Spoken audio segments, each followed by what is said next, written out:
Does anybody have any conflicts of interest? Okay, then we'll move on to approval of the agenda. Do I hear a motion to approve the agenda? So moved. Oh, sorry. I'll second it. The one on the table. Yeah, the one on the table is the same as the one that was in the package, but it just has page numbers. So it's no change of order or anything. Okay. I'll second that.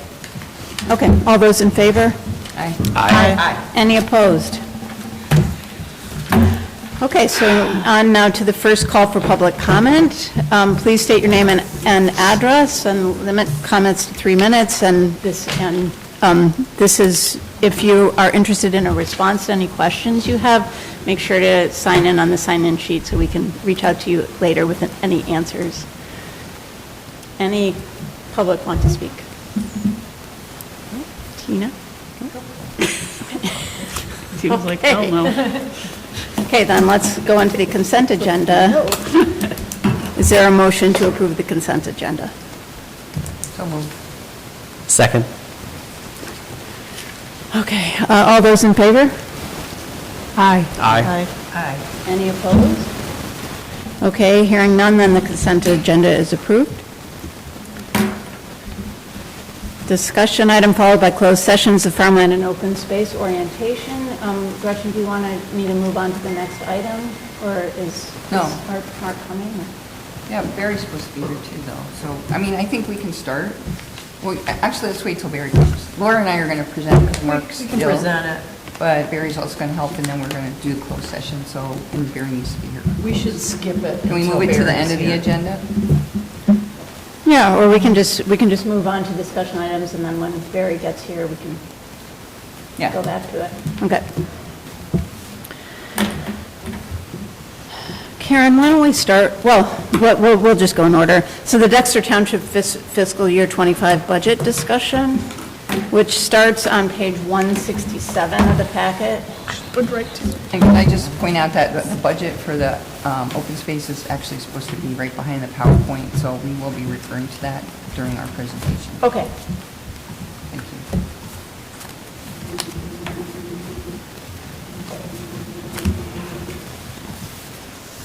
Okay. Okay, so this is basically a kind of an early draft ahead of next month's meeting on what I'm expecting to propose as part of the budget package. It begins with just a reminder of our strategic planning priorities, both the ones that we established when we set the strategic plan a couple years ago, and then we met again, we did a refresher in August and came up with some principles upon which we wanted to deploy our funding. So those are in here, the master plan pillars are in here as well. And also a reminder about the permissive and mandated functions of a township, because all of that kind of factors into how we deploy the funds. So that was just a little bit of background and context for the budget. Funding requests, I met with all of you individually to find out if you had any funding requests. I also met with the staff. I'm still waiting for some information, for example, what some of the contractors are going to cost next year and so forth. The compensation committee just sent me their draft recommendations for the elected officials' compensation, so all of that is still in play, but should be pretty close to final by the December meeting. And then, do you guys want me to just go down the list of items that are going to be new in the budget, or did you have any questions about the items that are going to be non-incremental in the budget for next year? And then, the last part of the discussion is just I'm proposing to restructure the budget to simplify it. So I'm new. I just preface it with that, and I know that there's been a lot of change in the last year in particular. I know there's a lot of personnel changes or have happened and are being proposed, and I was wondering if you could, we could get an org chart or some kind of... Oh, sure, yeah. Yep. That would be a question. Yes, absolutely. And also, for the deputy supervisor, like a job description or Yeah. some kind of clarification on the roles and responsibilities Yeah. of those two positions. Yep. Other than that, I think it looks great.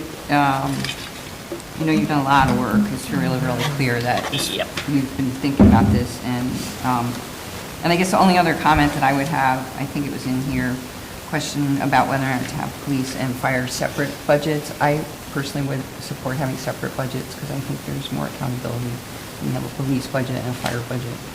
Those are my only comments from your very thorough report. Well, I think the question about police and fire relates to the millage and Yeah. the special assessment district, so that'll be, we're going to have to make a decision, a policy decision tonight on Yeah. that. And if we maintain, if we can, I mean, for this budget year, those are definitely going to be separate because they're separate funding sources. If in the future if we make a policy decision that we want to combine that into a public safety millage, then we would have to combine them. But that'll be a separate discussion item. Okay, thank you. Yeah. What time is our budget hearing? It's at the regular Oh, time. it's at regular time, okay. Yeah, it's at 6. Okay. And this timeline that we're on is the mandated timeline if we were a charter township. So charter townships are required to do their first budget hearing prior to December, but this is much closer to the charter township timeline, so that's why we're doing all this now, earlier than we have in past years. How did you guys feel about the simplified budget and the approval of the budget at the department, at the activity level with oversight at the line item level? That will make it much easier. The simplified budget structure makes the general ledger a lot easier to manage. Because, for example, we make an order from Staples for office supplies, and we put all those office supplies in the closet, and people go to the closet and take out their supplies. It's very difficult to know how many pens the supervisor used versus the clerk versus the assessor. And then for that reason, all the little tiny pots of money have never been utilized. So we're really just almost closing up all those little line items that were never used. Which is being the clerk, I do agree with, because at the end of the day, we are all using those pens. Yeah. And who cares? Right. I mean, if we had a treasurer department that had 100 people in it, I mean, I think that would make sense, and. Only for elections budget, Yeah. I'll have the elections Right. location. So Yes, when I'm the ordering elections will be- those pens, Yeah. they will be strictly for elections. Right. Things like that. Yeah. My one question is, I know we talked, your budget, great outline, it talks about cell coverage, but is there a possibility that we should plan to acquire some land for a cell tower? Yeah, I have Lonnie is looking into I mean, I that think we question for should- me right now. Maybe put some number in there for, Oh, I mean, just to acquire the land, the tower might Possibly. not We're cost us. hopeful that we don't have to. Yeah, but- yeah. Can't we put it on land that we already own? That's Or what authority he. on? Well, we that's gotta what find Lonnie's out if it's in looking the right spot. Yeah, we don't, the locations in the township that don't currently have coverage, we don't actually own land in that area. So we're trying to see if there are other places maybe that Okay. other entities own and maybe would lease, or that we could talk to about. A lot of times with the cell towers, you end up making, the providers pay an amount. And so if it's not our land, maybe they're paying that part of the lease as opposed to us. But Right. it may be that we have to look for land, depending on the location. We did check out, we do own a parcel of A land landlocked currently, and it just doesn't, it wouldn't cover it's not in the right area. Yeah, so we're gonna, we have had some neighbors expressing interest in purchasing that landlocked parcel, so we'll be coming back to you guys about that because of what I understand, there's no documentation about this, but I've been told that the land was acquired to prevent development on it, so we can talk about whether we want to allow the neighbors to take ownership of the land but retain the development rights ourselves. But that'll be a future policy decision for the board. So Barry is here. Do we want to go back now to farmland and open space? Well, why don't we finish this Yeah, let's finish. discussion So on budget? are there any more questions on on the budget or comments? I think maybe give it a minute. We can go, Why don't we do the single hauler? Yeah. Just finish discussion items and then Okay. we'll do. all right, then, hearing no more discussion about the budget, we'll move on to talk about single hauler. Okay, So this is page 180. Page 180. Yeah.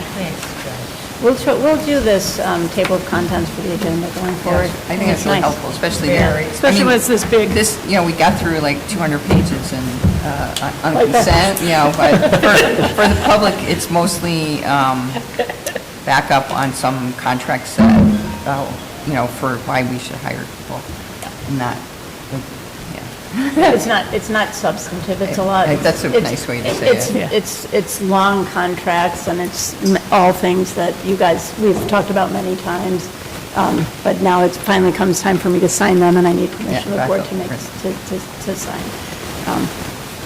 So, Karen, can I hand this one over to you? Sure. Single hauler's been a concept that we've discussed over the last, 3 years, really. And then in the master, when we sent out the survey to all the residents for the redoing the master plan, it came back overwhelmingly that people were in support of single hauler.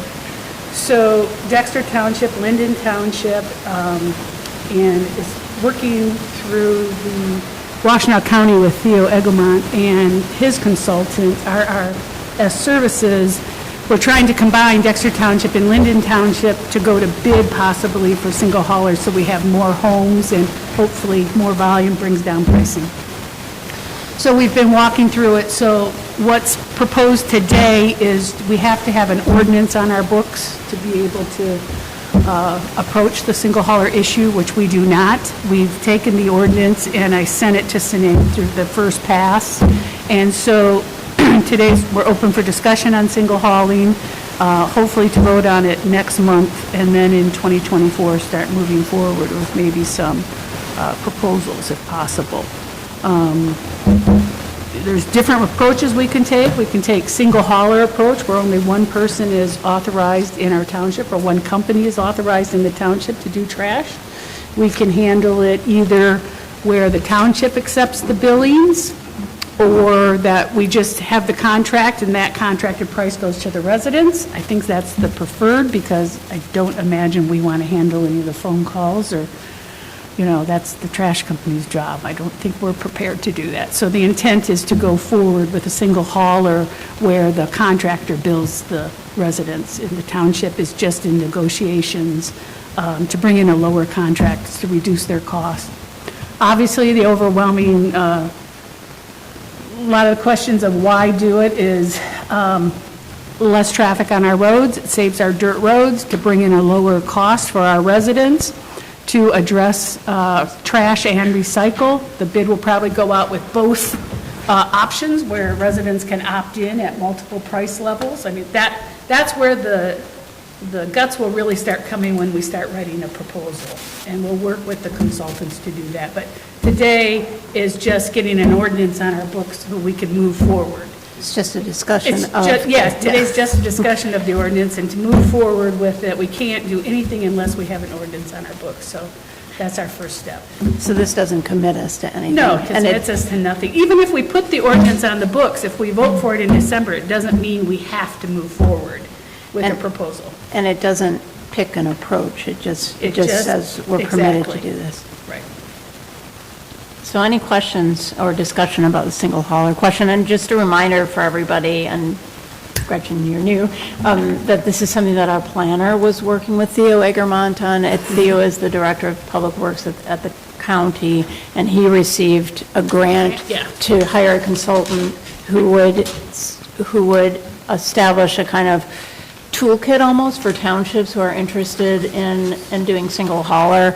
And he's given us a couple presentations, and I think what I took from it is that there are two big advantages potentially to having a single hauler, which could either be a preferred contractor or a single contractor. And the main advantages are more accountability in terms of service levels and lower costs per resident.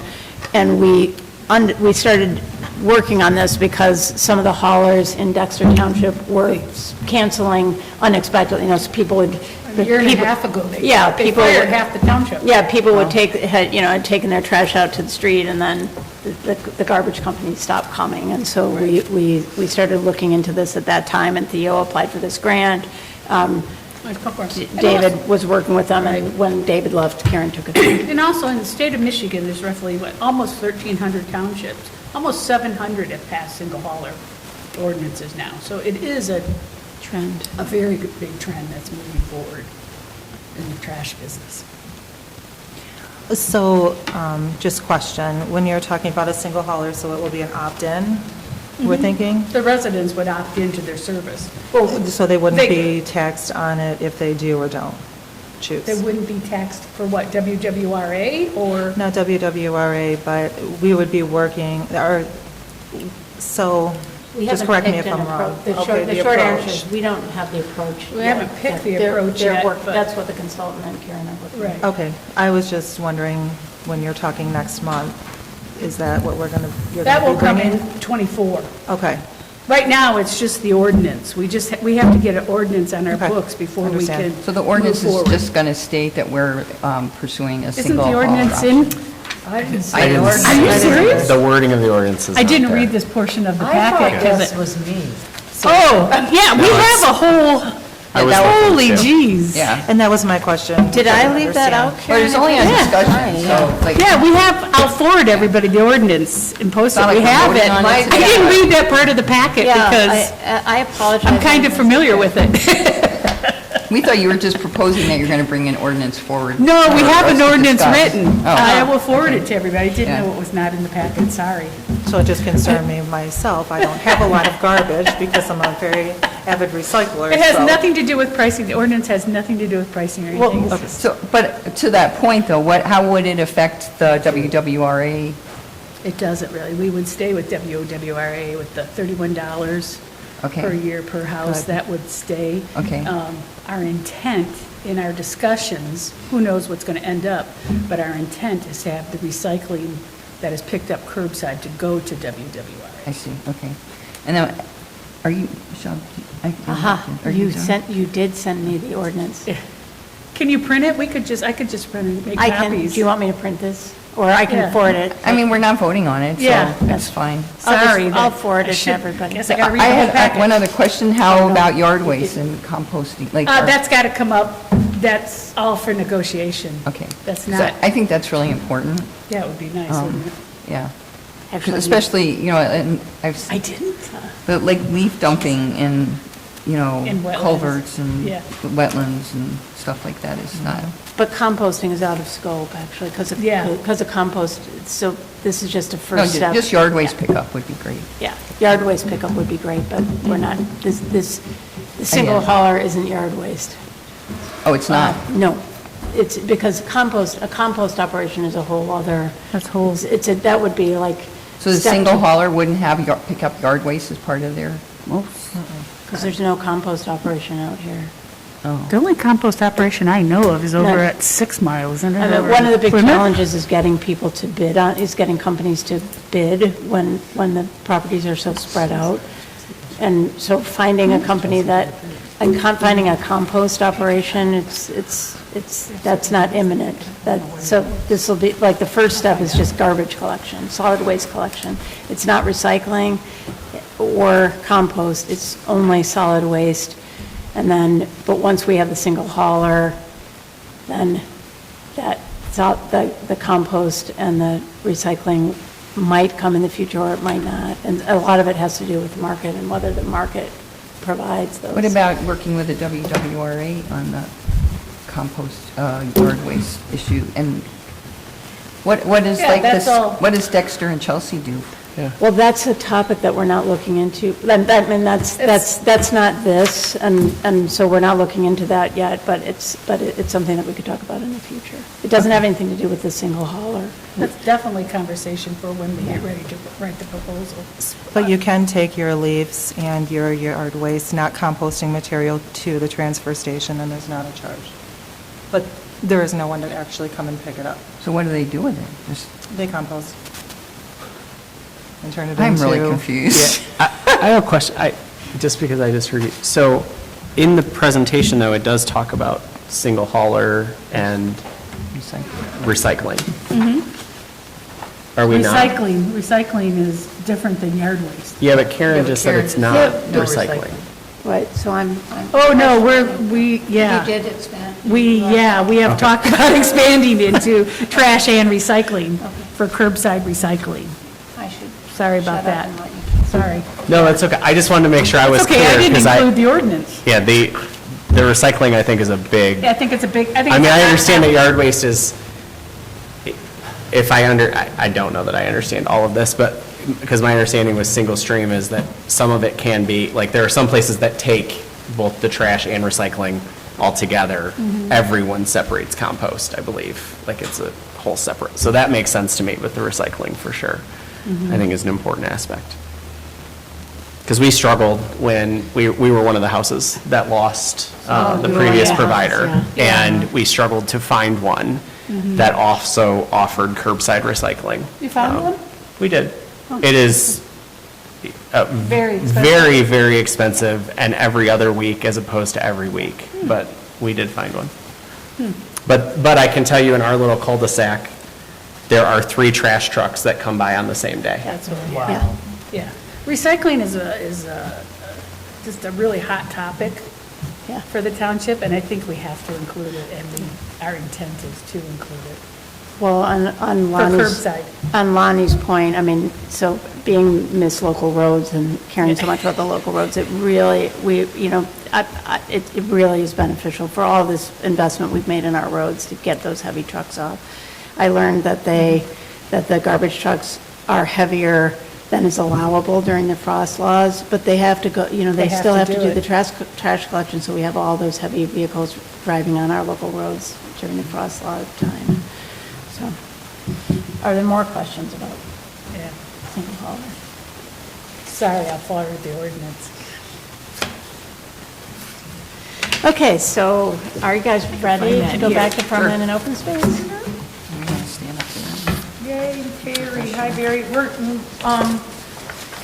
So the plan is, Mark was going to do this presentation, but he's not well.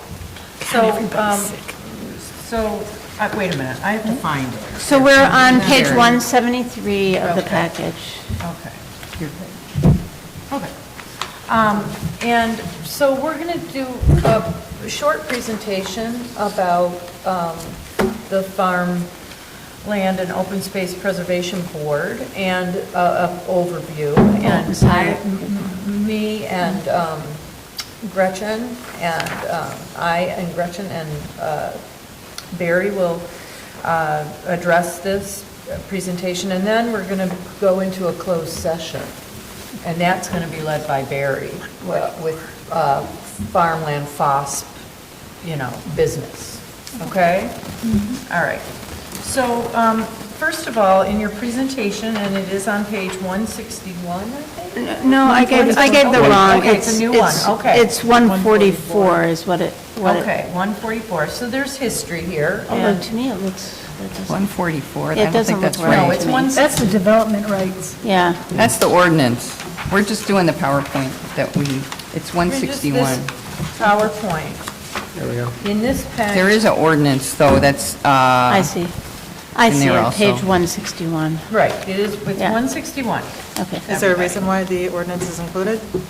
Are we looking over that or no? we're not talking about the ordinance. No, we just included it because, one of the asks for our committee was that we provide reports, and sometimes we refer to this ordinance, so we wanted to make sure that you have it, okay, in case, and we might be referring to it in closed session, we'll see, okay? So, the history basically is that, our current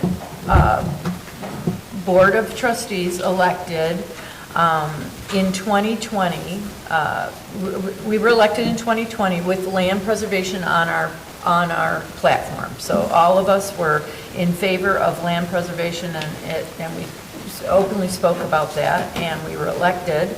And early on, we allocated $300,000 from our budget, and we appointed a committee, an educational committee. The $300,000 was to kind of pilot a project in land preservation, and that was the Monier property. And then we held, as a committee, we brought together 7 people from the community, including, and Michelle and I were both on the board, on that, not board, the committee, and we did 2 major educational programs. One was, we invited landowners, Barry had identified people who own prime farmland in this area, and we invited all the landowners, and we had a really good turnout. And I remember it was in the middle of COVID too, so it was really like worrisome as to whether there was going to be turnout. And people came, and it was in this room, it was well attended. And then before we went for the millage, in 2022, we did an educational session on a farm. What was the name of the farm? Property owned by Jack Speck. That's right, Jack Speck's farm, exactly. Right over by the trout farm across on Island Lake Road. And that was fun, and we talked about land preservation. A lot of people came, I think 50 or more people came to that. And then we passed the millage in 2022, and 63% of the community voted for the millage, which this is a community that has been very much in favor of land preservation, farmland preservation, as well as natural areas preservation. And there was an ordinance on the book, Ordinance 37. We looked at that really carefully and made some changes to it, and that was approved. And then the FOSS board was appointed. We moved from being a committee to a board, new members. Some people are the same, but we have a 7-member board now that started meeting in February of this year.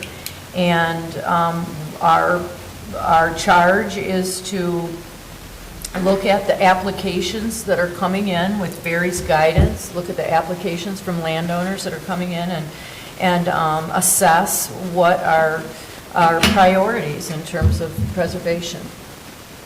So that's where we're at.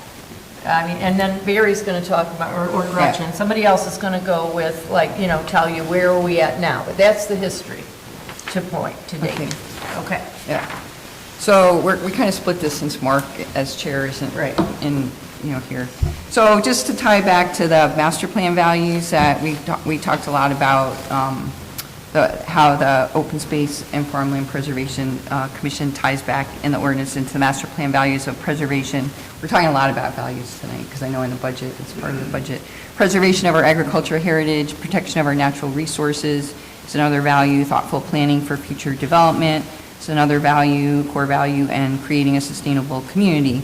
So I think we have 5 core values in the master plan, and out of the 5, 4 apply to the Farmland and Open Space Commission. And then our strategic plan values are, one of them is environmental stewardship. So the process, I think we're going to get more in detail under the, in the closed session, because there is some confidentiality involved with that. But basically, as was mentioned by Laura, that Barry sent out applications to appropriate land owners, and as was stated here, 37 ag landowners and 48 open space landowners, and 8 applications have been submitted. We're going to go over that in the closed. And then the funds are used to purchase conservation easements, which limit the ability to develop it for residential use. So the budget, as I mentioned, got put in on page 173. And so our budget for FY 2024, we have the $300,000. Some of that has been spent on an appraisal, and so we have that rolling over. And then the actual millage value was around $230,000. And we have many really great parcels potential And the thing that's really great and exciting and unique about this program is we can apply for grants at the federal, state, and county level. So there's a lot of opportunities for match, so we don't have to use all of our residents' taxes. Hopefully, that's the goal, but, if we determine that if this is a really, really, really, really important parcel and we can't find another way to move forward, obviously, we would come to the board with a request for full funding. And then, I think that's it. I think, I did want to say, Mark had also mentioned, he sent an email saying that I was supposed to read, if I can find it, because now all my papers are all everywhere. That he wanted to talk a little bit of two things. One is the commission is quite a broad spectrum of representation in the community. We have Marty Rulick, I think is how you say it. He's a multi-generational farmer, and he's got great perspective. And Scott's here in the audience, a retired business owner, successful business owner, so good budget and all that. Laura obviously is a big advocate, and Mark actually is, he's on the board of the Portage Base, it's PBWA, I'm not sure what. There's an O in there. Okay, so anyhow, he's on the board of that, and an attorney, and he's, very in touch with people that are interested in preserving land, so much so that at the last board meeting, he had another board member come up, and there's some really prime land over near Portage Lake that there's going to be an applicant that's going to come in for some really fine natural environment, open space area, not farmland, that I think everybody will be really excited about once it moves forward. So they come. Garen Wilkinson.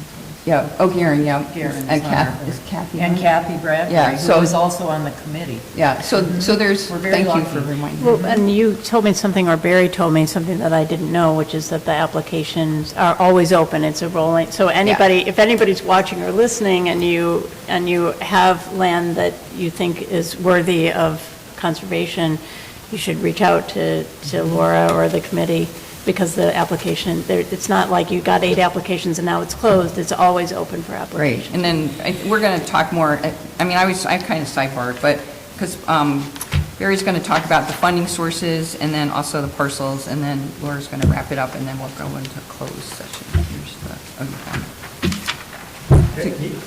Gretchen, you said Mark had 2 things. Commission has a broad representation of what was said.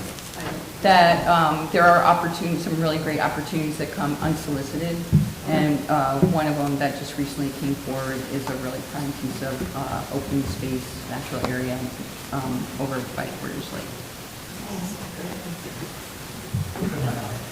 Is the green light on? You see a button? You have to take it out of the little holder. Oh, it sounded like it was on. Now it's on. Yeah. Good evening, everyone. I wanted to mention also that the application for the land preservation program is on the township website, so that's always available to everybody as well. We're very fortunate to have a dedicated millage for this purpose. There's only 12 such dedicated millages in the entire state of Michigan. 8 of them are here in Washtenaw County. 6 townships, the City of Ann Arbor Greenbelt Program, and then Washtenaw County's Natural Area Preservation Program. So we're in a very small group here in the state of Michigan. And as Gretchen mentioned, we have something around $230,000 that was generated from the first levy of the millage last year. This coming winter tax bill will be the second levy of the millage. So it's great to have a dedicated funding source for things, but when development rights are something around $8,000 an acre for most properties, $230,000 doesn't get you very far. And so part of my, a big part of what I do for the township is finding other sources of matching funds for these projects. So for farmland projects, there are 3 sources that are available. One of them is the federal ACEP, Agricultural Conservation Easement Program. It's funded through the Farm Bill that's renewed every 5 years or so. It's up for renewal as we speak. funded by Congress, of course. And that will pay up to 50% of the value of the development rights that are determined by a real estate appraisal that's done for the property. And that's an ongoing source of funds. It's something that we can rely on, I think, going forward. It's been around for quite some time now, and hopefully will continue to be available for us as well. A second source of funding for farmland projects is the State of Michigan's Agricultural Preservation Fund. That was quiet for many years, but now there appears to be a reliable, dedicated revenue stream there available. That program will pay up to $5,000 per acre for a property. And then the third opportunity for farmland properties is the Washtenaw County Natural Area Preservation Program, which has a natural area element, but also has a farmland element. So 25% of the funds that come in for that dedicated millage every year goes toward the farmland program. And then for open space funds, open space properties, really the county program is the only matching fund source that's available to us. But that gets about almost 60% of the millage revenue that's generated from the county millage. And the county millage, I know when it was renewed just a couple of years ago, in its first year was projected to generate about $4.6 million. So it's probably pushing $5 million at this point. So 25% of that goes for farmland preservation, about 60% goes for natural area preservation. The federal program is generally, this year, we just had an application deadline a couple of weeks ago. That was $1.2 million. It's somewhere between 1.2 and 1.6 every year. The state is about $1.9 million a year. And as I said, the county's got somewhere between $4.5 and $5 million a year that's generated through their millage. So we've been able to tap into all of those resources for the one project that we're going to close on Wednesday. Yeah, I was going to say, I think we really have to take a moment to celebrate that. Well, when we close, we will, Yeah. believe me. Yeah. But that's the Monier property that was, funded, at least the catalyst for it was the initial allocation that the Board of Trustees made from the general fund, not from the millage, before we had a millage. And so in that case, we were able to attain about 45% of the funding from the state program, about 44% of the funding from the federal program. That only left about 11% left over, so we went to the county. This is next to the Westlake Nature Preserve over there, and so we said, let's just split the difference between the two of us. And so the county's putting in about 5.5%, and we're putting in about 5.5%, which turns out to be, I think, about $30,000, if I remember correctly, just shy of that. So really extraordinary. It's a great project, but boy, to come up with 95% of the funding from somewhere else is pretty amazing, got to say. Oops. And I just lost my slide. There we go. We have received, we're looking at 8 applications, I should say. 3 of them came from the county program, including the Monier property, where landowners had submitted applications to the county program. They went through their evaluation process. The properties scored okay, but they weren't their first tier priorities. And as a result of that, they probably weren't going to get any attention. And so when our program came online, we said, can we look at those applications? And they would gladly share this with us. So in the case of Monier, it's about 70 acres in size. It's got some nice woods on it, some nice wetlands, and as I said, it's adjacent to the county preserve. We also have one parcel that the Board of Trustees has recommended pursuing. You've actually authorized the entire purchase amount in that case, which is all of $31,000. It's a beautiful property, but has limited access to it, so hence the appraisal amount came in fairly low. And we're in the process of working on that. We're going to make a request for the county program to cover half of that cost as well, since in their evaluation for properties that were submitted by their deadline of August 15th of this year, it was a first-tier priority for them. And they're sitting on a good chunk of money, and so 15 grand is going to come from them. And the other one that we're actively pursuing that we'll talk more about when we get into the closed session is a 90-acre parcel.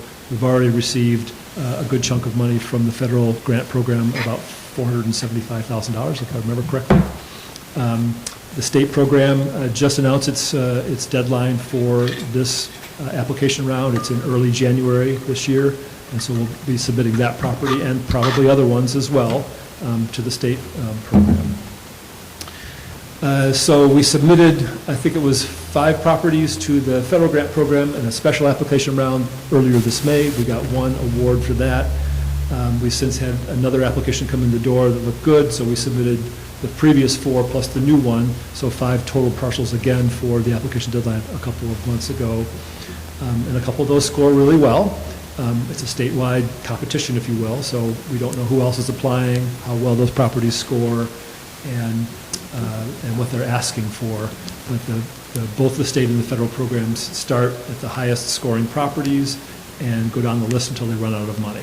So we're hopeful that we'll get 1 or more of those properties that were submitted for the federal grant program just a couple of weeks ago, funded through the federal ASAP program as well.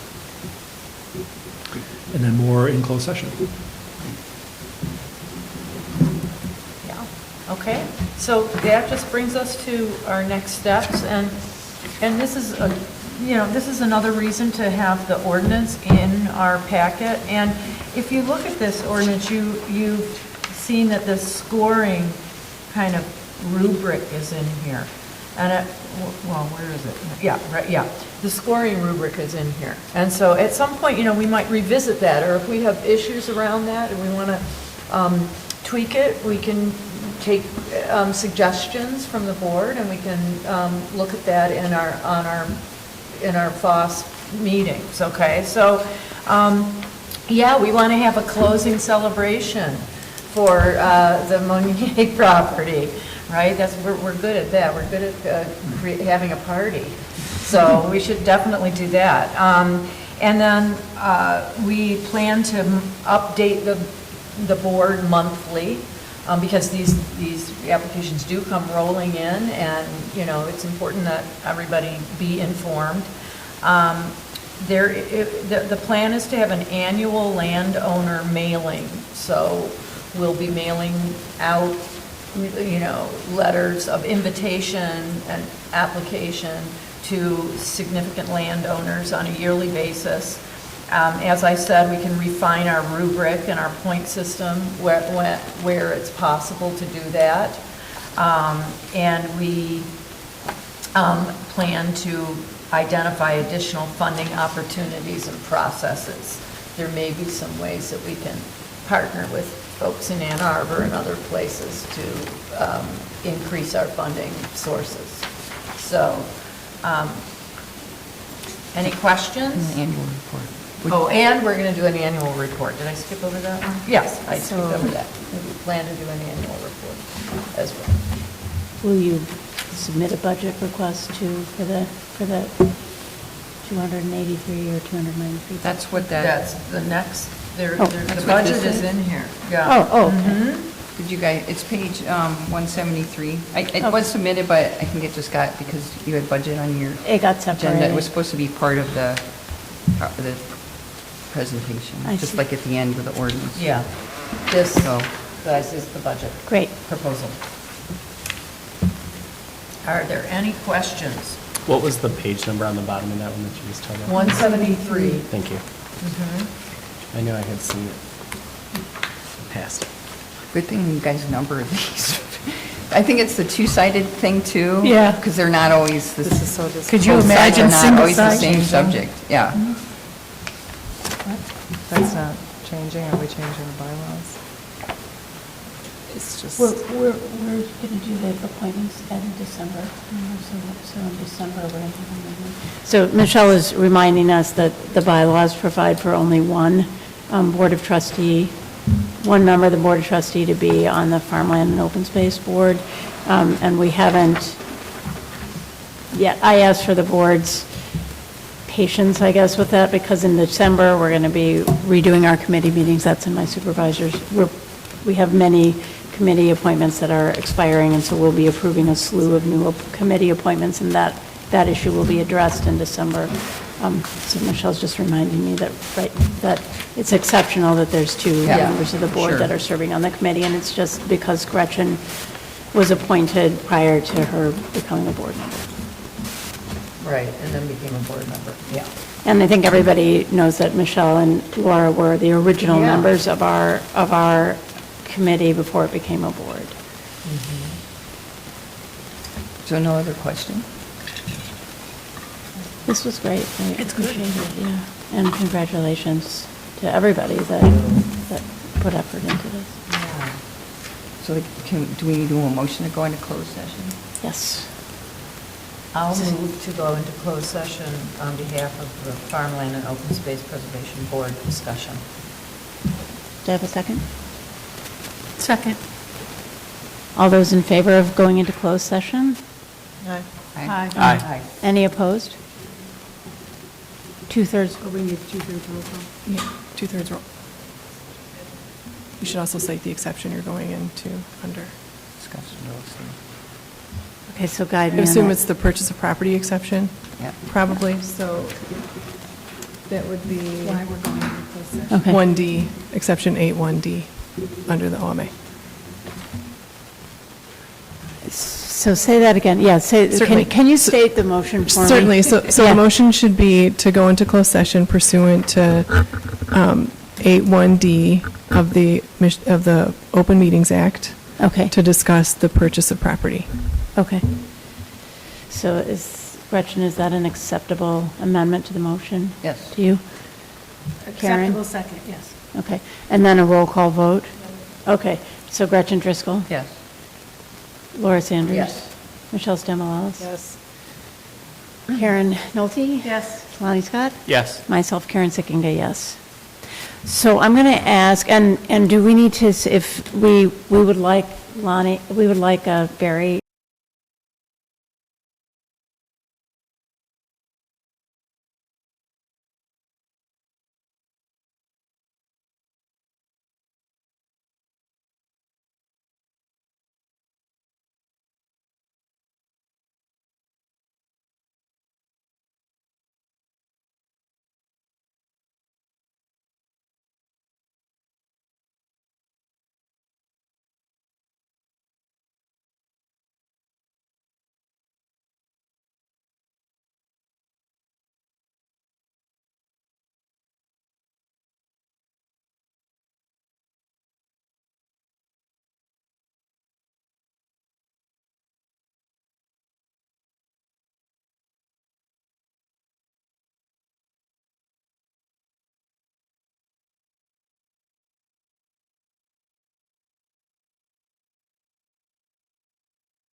Last meeting, so let's go to page 198. This is public safety funding approach, and I actually didn't put forward any particular motion, but at the last meeting, we've talked about this for a couple of months. We've talked about some different approaches. Sarah has a great deal of experience in special assessment districts and millages, so she's here to answer any questions that the board has about this choice. She also reviewed my policy brief, the policy brief that I provided to you guys, and made a few minor corrections. I summarized those and a little bit of additional information that I've gotten is in on the summary on page 198 tells you what's different about this month's policy brief than the month before. And with that, I just wanted to open it up to discussion about what approach do we want to take. And I know, Gretchen, you had said you prefer to maintain the police and fire as separate. I think there's some accountability, and it's two separate organizations that operate, and It's two separate. It's also, like, we really have a lot of control over the level of police services and less so over fire, so it's my question, because I've never seen a fire budget, so someday maybe. It's in the here. package. Do we have capital improvements? Like, do they have a saving, like, do they set aside money for capital? The fire Yeah, department? like The for police? equipment? Well, Like so- fire trucks and No, stuff? that's something that no, and we're talking about that, and remember, Yeah, I was okay. telling you, I'm Yeah, really, okay. apparently, Yeah. yeah. I was about to geek out. There's a lot. I was about to geek out, but I won't do that, but that's one of my goals for the fire, yes, I would like to Get a see that, capital yeah. equipment? Yeah, I mean, because there's a certain amount of capital equipment that always has to be replaced. Yeah, and Fire Celine, trucks. we set aside like X amount of dollars every year. Yeah. I think it was like at least 50,000 a year to Yeah. raise, so in 5 years, we could buy another fire truck. Like, we had It would an take equipment plan. It would take, yeah. I know the reserve guy, but he's doing the township, he's not doing the fire No, department. I know, this has been the hot topic on the DAFD board. Yeah, lately, yeah, good. Because they're Okay. just asking there's a request for a fire truck, which is $1 million, so $50,000 wouldn't. The other won't be- thing that I think would be really good, so I know, I think it would be really good to have somebody from the fire department come like once a quarter and present to the board and for the community here. And maybe, I don't know have the sheriff does that kind of thing. Well, I did actually just meet with the sheriff's But department. have them come so they can. And we if asked anybody- them, I met with the sheriff, so we were in a three-party agreement for sheriff services, also with Webster, Oh, the city of okay. Dexter, Oh, great. and Dexter Township, we share deputies, and the three of us met with the sheriff's department a couple weeks ago and made just that request that they come, and they said they'll come at whatever intervals we want, whether it's quarterly, twice a year, once a month, whatever, but they're happy to come do that, so I just have to make the request. That was the sheriff's department. And then my other question would be about the medical. I know we do a lot of fire runs for medical. I mean, I was kinda looking for- Ambulance, you mean? Yeah, sorry. That's okay. Is there any talk about trying to get HVA or have some medical services covered by, like, Well, they do have an ambulance service, so the way the method works is it's an ambulance and a fire truck both go when there's a medical emergency, and the fire truck, my understanding is it is, they get there first, or they can get there first sometimes because the ambulances are coming from all over. Whereas the fire trucks the fire Right. stations are hyper-local. So we do have ambulance services, but they send a fire truck also. And I don't think that's really a cost driver because it's not the runs. The runs aren't driving costs. It's the readiness. Oh, okay. You said So that. the fire department has really increased its readiness. And they've done two things. One is they've built a fire station in each of the 3 jurisdictions, and they have decided that they've made a policy decision that they want to have 2 firefighters present at all times at all 3 stations. And so they're poised and ready. And we don't get a tremendous number of calls, so we're not going to reduce costs by reducing the runs. Right. Or, you know, then we may have a little bit of fuel cost savings or something, but it really isn't going to save us very much. So to save money on fire services, we would, I mean, I have asked, well, what if we rotate and we have one vacant station from, you know, 11 PM to 7 AM or something? Right. Every day, one of the 3 stations is vacant, which would reduce the staffing Right. requirements.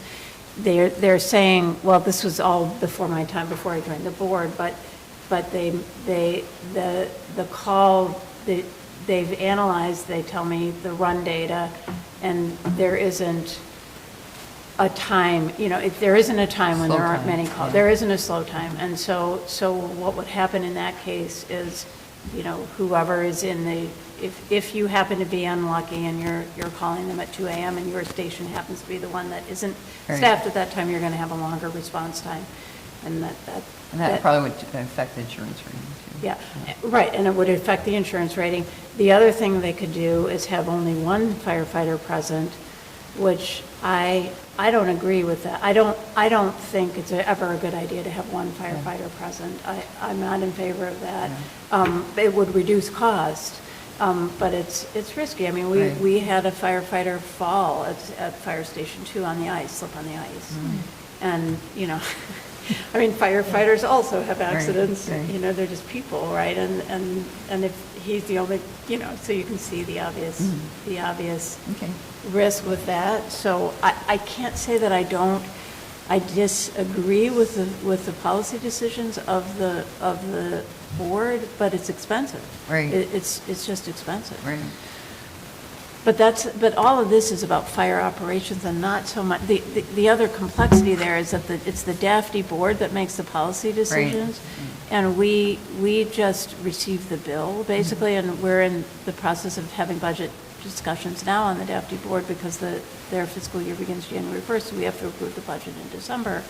And the fire chief, the board is kind of pushing back on the fire chief's proposed budget because the respective boards are pushing back on the price tag. Right. But at the end of the day, it's the board's policy decisions that drive the budget, not really the fire chief's. Right. You know, Yeah. so. Okay.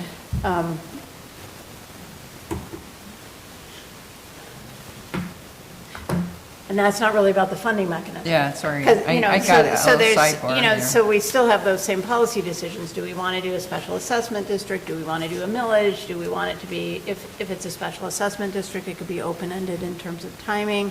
If we do a millage, it would typically be a 5-year or a 10-year millage. And if we're going to fully fund the fire operations, and again, police operations, we have much more control over that level of service, so we're not paying 1/3 of the cost of the sheriff's department. We're contracting with the sheriff's department for a certain level of service, and if we think it's too expensive, we can just reduce that level of service. But with the fire department, if the DAFD board approves a certain budget, then we pay it. And if we have a shortfall, we can go first to our fund balances in the fire fund, and then we can go we can go to the general fund. If we had a combined funding source, we would go to our public safety fund. We could borrow from Peter to pay Paul, in a sense. I have a question. So I just want to make sure that I understand correctly as we look at the mechanisms. So the current fund balance is around 1.2 million, and that's equal to about a year of operating costs. Am I reading that correctly? Yes. So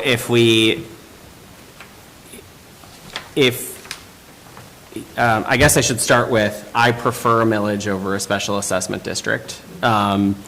And a couple of reasons for that. One, I think the public understands what those are more. And I think it gives us the opportunity to use that mechanism that people recognize. I also think it gives us the opportunity, a special assessment district is a different type of tool and a different, I don't like the idea of having to set that rate every year. I feel like setting the millage rate is standard and what people are used to. And again, I worry, I said this at the last meeting, that we all value fire services. There's no guarantee that this board is here in a year, 2 years. And, as as someone who lives in the township, I would like to continue fire services, and the thought of a future board getting rid of or lowering those because it's a special assessment district. So I prefer a millage, but I say all that to say, I do think we have some challenges that are going to be posed with a millage. The Washtenaw County millage for fire and police services is going to be up at the exact same time. My understanding from conversations with the county is that there's not an agreement yet, but it looks like those millages will all also be on the August ballot, which is when we'd be looking at putting this on. And it does worry me that we would have a similar request, especially with an increase up against what would be a county renewal for their millage. So happy to have further discussion, but my thought process on it is that we should move forward as a board with a renewal of our fire services, understanding that does not accommodate the increase that they've requested, but that we also have fund balances that could help offset that cost, at least for the first few years. We could always go back for an increased millage separately. We could use the special assessment district separately if we needed to. But more than that, I think that gives us the time to really have a conversation about the agreement that we have in place and how much we are paying to subsidize service for other areas, and really have a more thorough discussion around the costs. Because given what you all were just saying, we don't get to control those costs with the current system. And the only way to do that is for us to renegotiate and discuss that interlocal agreement with the other 3 jurisdictions. Which we're undertaking now, and the DAFD board has agreed to do. I mean, that's not a discussion of the DAFD board, but it's a separate working group of representatives of the 3 elected bodies who then discuss that interlocal agreement and whether we want to update the parameters of the interlocal agreement. So, Are they open to it? Are the other parts open to that? Well, I just asked them if they were willing to open the discussion about the interlocal agreement and see if it could be updated. And my reason is that the cost allocation is based on runs, and that's a very old methodology. I think that methodology was prominent in the 70s, because Paid on call, then. yeah, it's paid on call, it's volunteer fire departments, it probably dates back to a time when runs really was a cost driver, but runs are no longer a cost driver, and so often I would see it either basing the costs on readiness, or it could be based on SEV, which would not necessarily benefit Dexter Township because we've got a high SUV, but it's because a lot of the value of fire services comes through reduced cost for homeowners insurance. More of the value of fire services accrues to those with costlier homes. So there's a certain fairness to basing the cost of the overall cost on SUV. But that's all future discussion, and we've taken the first step to opening those discussions with the other 2 entities that we're working with on fire services. And like you said, Lonnie, so if we do open that discussion and we do decide that we want to modify the interlocal agreement, that might be a time when we need to redo the millage anyway, because we don't know what that'll look like. So having a short-term solution, I can see the wisdom of that. Sarah, if we did have if we went for just a millage renewal, which we know isn't going to be sufficient over the coming years to pay the cost, could we supplement with a special assessment district to make up the difference, or would we have to supplement with general fund, or what? Do we have to bring it down? So there's 3 ways to ask for Yeah, which we know, we know that we now know, we didn't know this last month, but we now know that, so we are forecasting that based on what we think that the outcome of the collective bargaining is going to be, and based on these higher staffing levels, we would need a 2.95 millage to cover the costs over 10 years. And that it's 2 point, it was approved at 2.5, and it's about 2.33 now because of the heavy rollbacks. So I don't know if we did a renewal, if it would renew at 2.5, or if it would have to renew at 2.33. You can ask for an increase, right, above and beyond your heavy rollback, right? But our assessor has told us that if we go on the ballot as, with an increase, that it's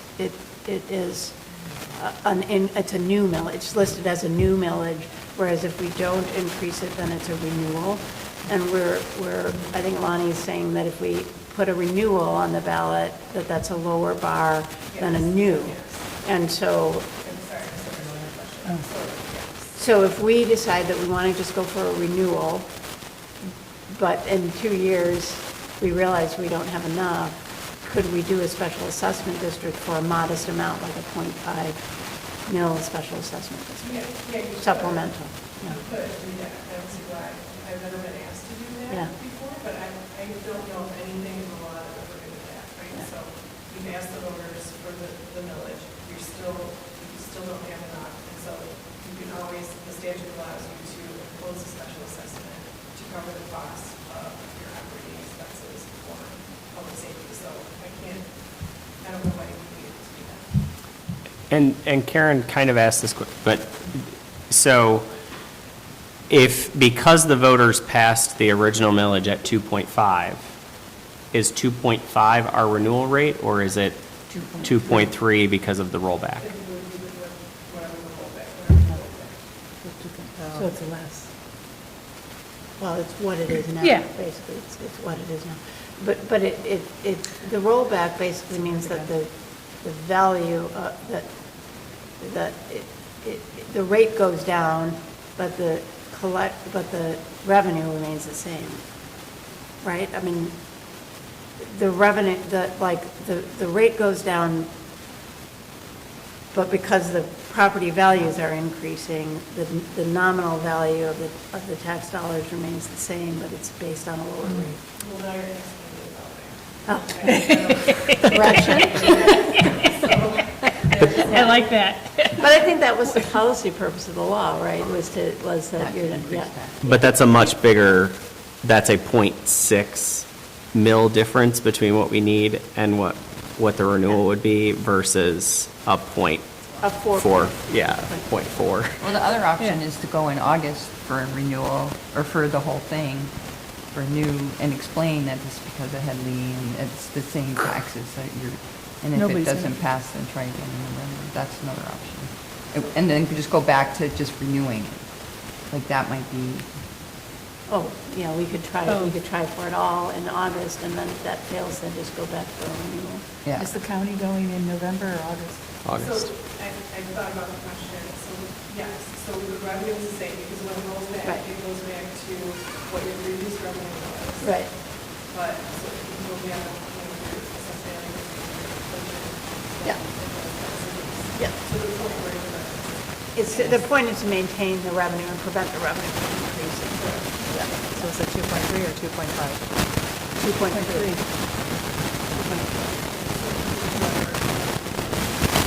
What do you think of that? To go for what we need in August, and if that fails, to go for a renewal? I think it's just, I think they'll be angry. I mean, if they vote it down in August and then they come back in November, do we think it's going to pass? When everybody around here already knows SIO has voted theirs down, the county's coming there. I think SIO, I mean, that's a circumstance. Yeah, but people don't see that, do you think? Yeah, actually, there's a big, that's a, And to explain that, Because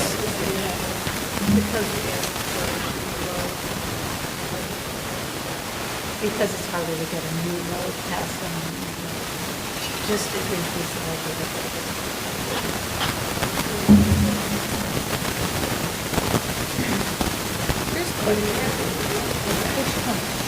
Yeah.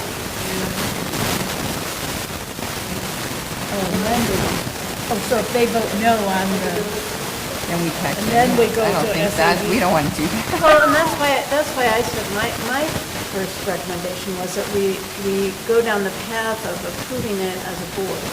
And we do a lot of, we say, let's do a special assessment district. We publicize it everywhere. We really encourage people to come and talk to us. We go out and say, hey, we're considering board action, not coming to you voters, but just voting, because we know everybody values public safety. We're just going to approve it as a board because you elected us to represent you, and we know you want public safety. If we're wrong, please come in and tell us so, and then we'll go to the vote, and then we'll take it to you and have your vote.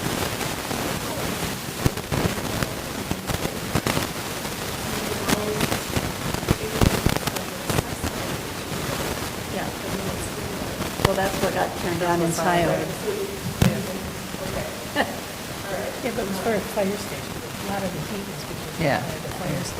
I mean, I like your, so what is the Washtenaw County vote? It's on what? That's for the mental health, you know. It's the Oh. public For mental safety health. and mental, my understanding is the county has several millages, and they're working out when those will be on, but their public safety, mental health millage will be on in August. And that's my concern about a new one, is that if the county is coming with a renewal and voters see public safety for the county, some people may not distinguish that from Dexter Township's public safety, and That's a good point. my understanding is that, I agree.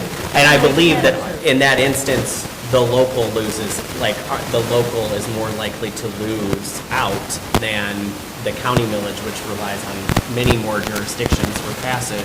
Yeah, I don't. Just because people get confused. Look, I want to ask Michelle, we can't put this on the ballot in February. So they frowned upon it, but we possibly could, but I would need that language by the 5th of December.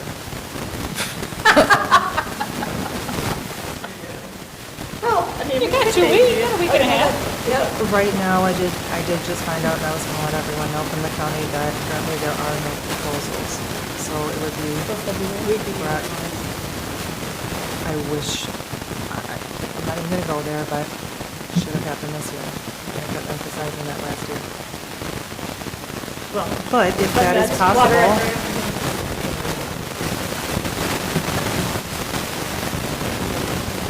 under everything.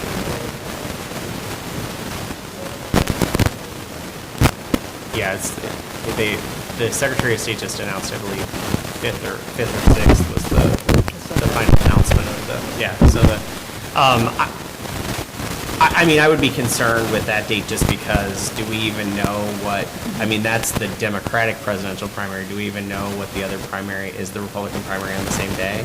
it's in my clerk's report. Okay. And yes, the 27th, 2024, Okay. both the primary presidential election, Democrat and Republican. So that's a little better than when we met last time to talk about it. We weren't sure what the other primary would be. Well, I guess I would say, whatever we do, we're gonna have to go out.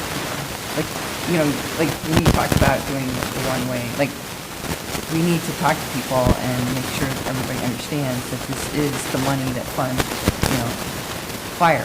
Like, if we don't have it, You don't get fire can't protection. pay That's our it. firefighters. You don't get fire protection, and it's quite likely you also And- won't get homeowners. Lonnie, to your point, I actually think people tend to vote for local villages more easily than the county. So I do feel like they are more likely to know that we have a Dexter Fire Department versus like, what is the sheriff, like. Sheriff's mental health. Because they're not as visible, like, I think that the local, if we do our job of getting the word out, would, I mean, yeah, that's not ideal. So, I mean, the end of February is really close. Yeah, we don't have time to publicize. I mean, Yeah. Okay, Well, so- that's still so 3 can I- months away so from can I- now. So. We could just start so- in January. So We can I want to ask a question. I think I'm hearing that everybody favors taking this to the voters, and nobody likes my approach of considering doing it as a board, right? So we all want to go to the voters, and we want to go to the voters in August, and I think I'm hearing a preference for a millage over a special assessment district because it's more familiar to the voters. So now we've narrowed it down. Am I right in hearing that we've narrowed it down to a preference for a millage in August, and now we're debating between whether it's going to be a renewal or a new millage, which would be, if it's a renewal, then it's very likely not going to fully fund the fire services. If it's a new millage, then it's more likely to be turned down altogether. So am I right? Did I get the sense of the room correctly? I think Okay. you got the sense of Okay. the meeting. So let me hear everybody, I want to hear everybody's, can I just go down the line and hear everybody's thoughts on renewal versus new? And then let's take a vote, because I don't know that we're going to. Can I ask one question? What's the shortfall, 200,000 a year? If we do a renewal versus a new, what's our shortfall? Well, it's 20% or whatever. It's So about it's a couple. 16,000 a month, something like that, right? Well, So it's 225,000 a year. Okay. yeah, so I think So that. we have I- 5 years in the fire department fund to fund this. Well, we might have to supplement with, because of cash reserve, because of the timing of the bills and all of that. But yes, we probably would have, this would probably be, if we were willing to run our balances down to zero, we would probably be okay for the 5-year millage period. And are we looking at 5-year, proposing a 5-year or a 10-year? Well, I think I hear that we're talking about a 5-year. I mean, that was the other thing. So if we're doing the if we decide that we want all of it and not just a renewal, we go for 10. Okay, so let me, so then we're deciding 5 or 10, and we're deciding renewal or new. Sarah?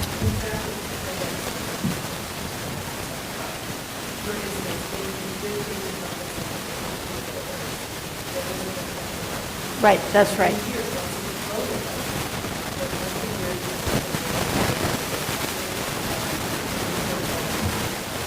Right, that's why I prefer it.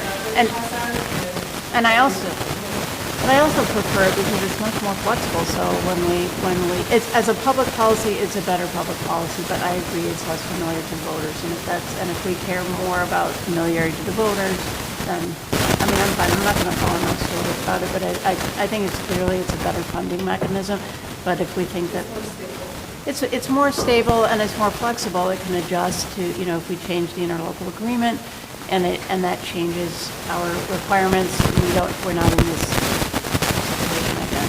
But, I'm fine with going with the sense of the room on the millage.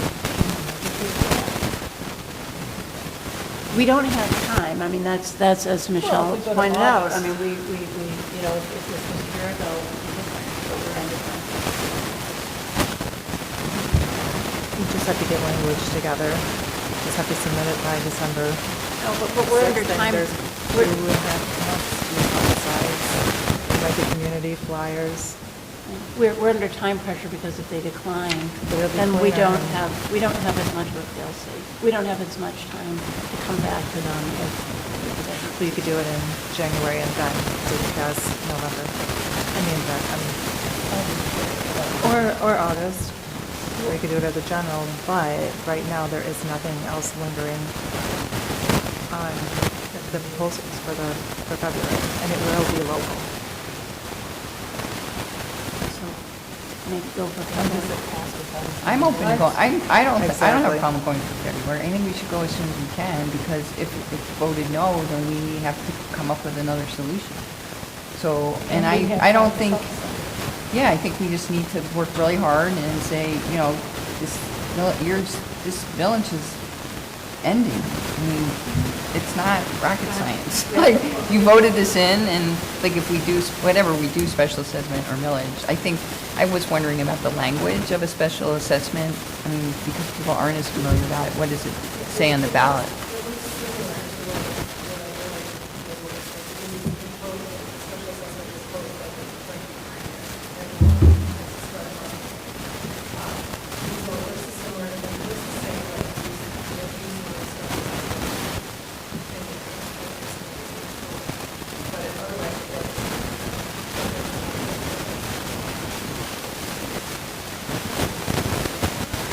be based on pro rata, it could be mills, and it doesn't have to be a flat rate.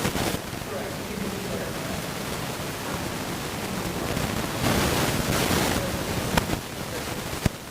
If we did, no, I was just gonna say, if we did that, can we probably can't do it in the ballot language, but can we put out that this is replacing the village that exists? You know what I mean? Can it Like a say, special our- assessment is the fire replacing year this fire village. millage of Yeah. blah, blah, blah, Has expired. In order to continue to receive fire suppression and emergency medical services, Can that go on the ballot? you know. Yeah. So, Oh, wow. Because it's just a, that whole thing of the village and special February.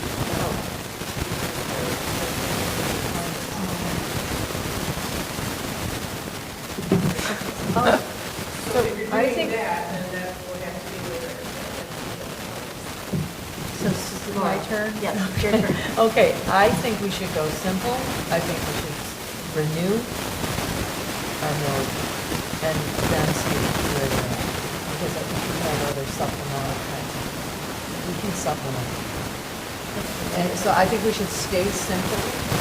Yeah. And just, and state and not do anything new, and then we can supplement as needed. We had to do a special assessment this week.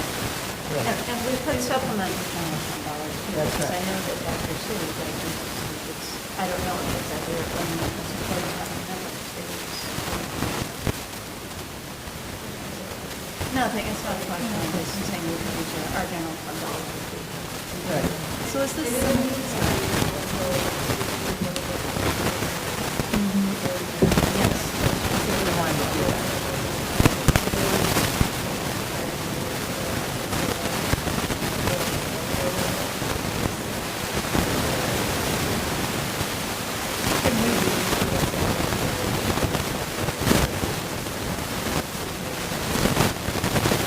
And then we'll know what our new goal is. But can we, if we do a renewal of the millage right now, simple, easy, straightforward, and then 2 years from now, we know we're going to work with you or can we propose a special assessment and wipe that millage out? Can we propose, in 2 years, can we propose a special district and then wipe out the millage? Okay, so it's got to last however many years we put it in. So let's put it in for 5 years. But we can collect less than the amount due by the voters. We just can't collect more. Right. So if, say, we really change our interlocal agreement, and, you know, I talked about what was the authority model, where they loan knowledge, we could just reduce our knowledge to zero. In 2 years.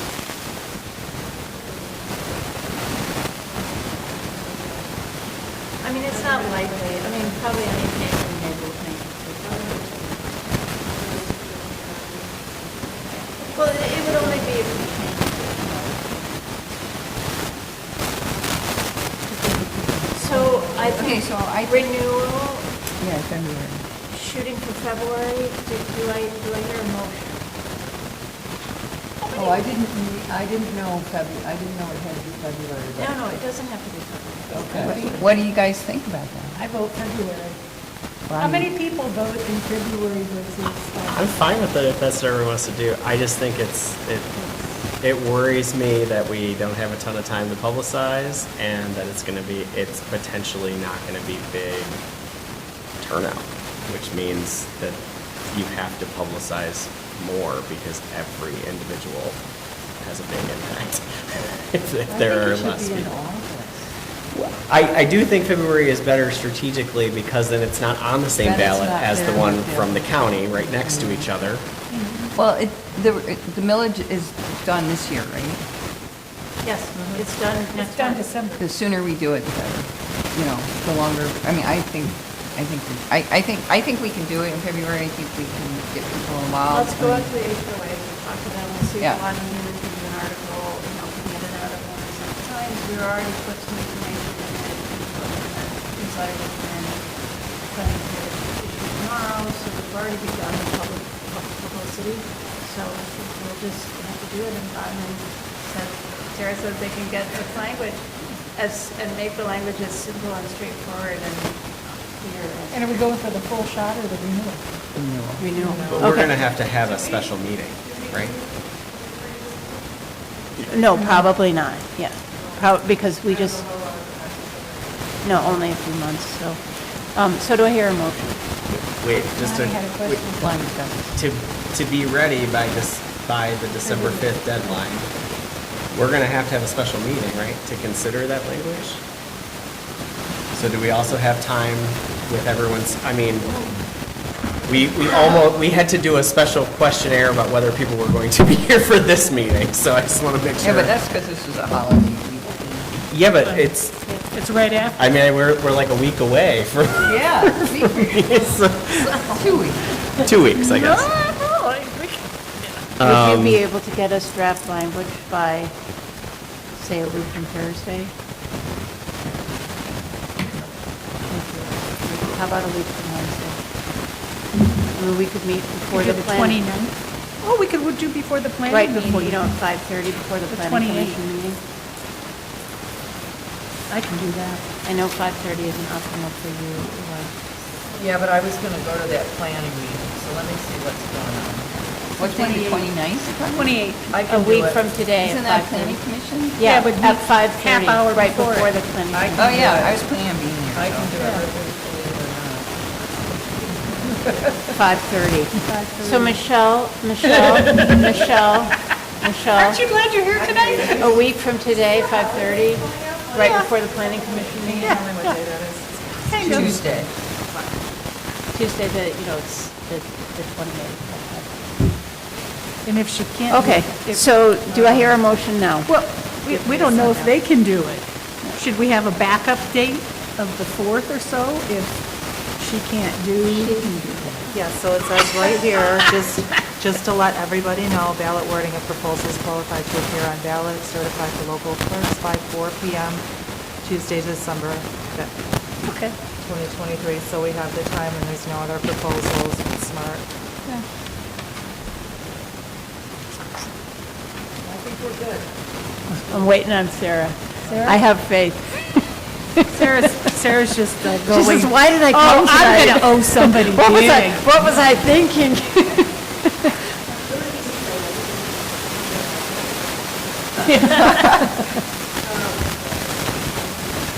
Okay, great. Thank you.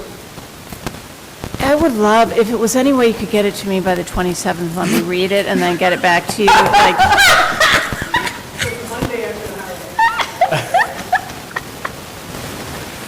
Oh, you just pushed it, Kim. a lawyer's life is nuts. I think you might want that morning and read it. Yeah, oh yeah, the morning would be fine, but then I could, Oh, yeah, that works. A little bit of sarcasm. our calendars are all open. Okay. Okay, so now do I have a motion? Yeah, I'll move to, I move that we put on the ballot, a millage request to renew our fire millage for, February. And police, fire and Fire. villages. For the February ballot. Okay, do I have a second? As the clerk, I'll second. Okay. Okay, now should I do a voice vote or Michelle? And I would say, can I start my motion in light of the fact that our millage is expiring at the end of this year? Yes. Can I start it that way? Yes. Can I get that? Yes. At the end, so at The the, fact that our public safety millage is expiring. in December of December of 2023, 2023. next month, yes. Point of inquiry, I guess, a question before we vote. So we're talking police and fire. We haven't talked at all about police. So Yeah. is it a separate millage or they're just rolled together? It's a separate millage, but I personally, I feel like the policy decision is just more simple. Like, whatever we do for fire, we should I mean, we can talk about it for a minute, but I would recommend we just do for the police the same as we do for the fire, because we have more control over the police costs. So I think if we're going to go for a renewal of, in other words, if we go for a renewal of fire, I think we should just go for a renewal of sheriff also at the same, But just so we're clear, that's two. two separate millages. It's two separate millages. For February. So there's For two languages, there's two It'll be paragraphs? two separate millages, one for police and one for fire, unless we go for a new. You know, if we're going to renew, we've got a police millage and a fire millage, two separate millages. When is the police millage up? End of December 2023. Oh, it's also up. Yes. So, okay, it's- can Oh, I I didn't amend my understand that motion? police was up. Yes. In light of the fact that our police millage and our fire millage is expiring at the end of this year, 2023, I recommend, or I move that we put on the ballot February 27th, a renewal of the police millage and a renewal of the fire millage. Okay.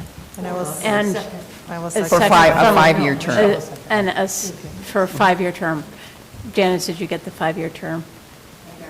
And a second from Clerk Stambalos. Second as amended. Okay. All right, so I'm going to take a voice vote. Karen Nolte. Yes. Laura Sanders. Yes. Lonnie Scott. Yes. Michelle Stamalolis. Yes. Gretchen Driscoll. Yes. And myself, Karen Sickinga, yes. Yay, good job, everybody, and thank you, Sarah, really, thank you. Can you send me your previous millage list? Will do. And you caught that you now have to direct 2 millages by the 20, okay. I was just saying. You can just search and She kind of replace. slipped that part in, didn't she? It was like, It's a little bit. We get like a bonus, I get it. Yeah. You did get an invitation to our staff and volunteer appreciation event on the 13th, did you? Yeah. So you come and have some, listen to some nice music. Come and we'll all yeah. vote. Yay! Okay, so we're going to move on to the budget amendments. First is the Dexter Township renovations, which I admit were more expensive than I expected. If you remember, the quote I gave you last month was $89,000, and that included a little bit of work in the basement. And then when we had them come back and really do a detailed cost out of the scope that we wanted, that just for the upstairs came in at 93. And I have in the summary that we added a few additional things to it, new countertops and paint for the upstairs bathroom, because you guys said we want to just do it all, we want to completely finish the upstairs.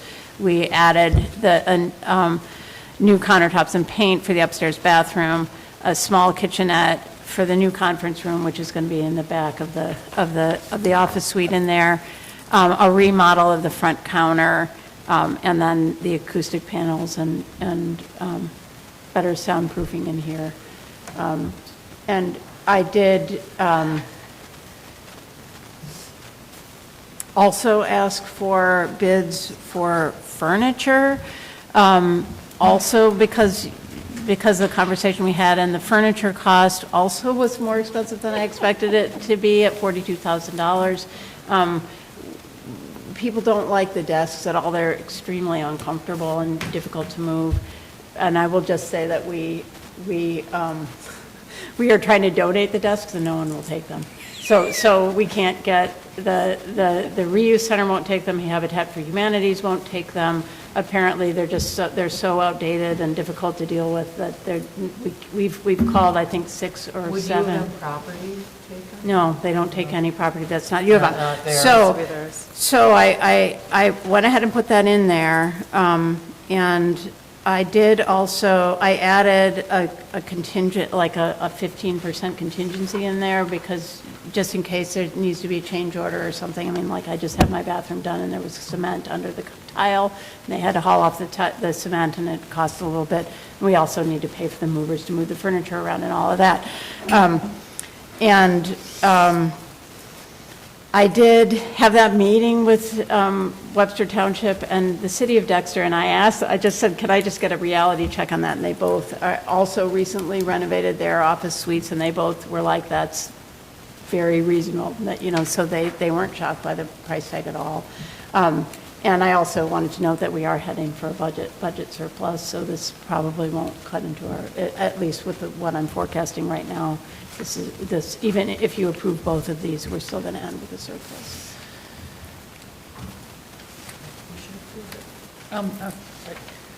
This does not surprise me at all. I think it's good that we get the whole upstairs done at one time and live through the confusion and the mess for the 2 months and be done with it. I'm a full supporter of that. Well, and this provides the secure location for the clerk. correct? Yes, Yep. yes. And it gives us another little conference room for meetings, correct?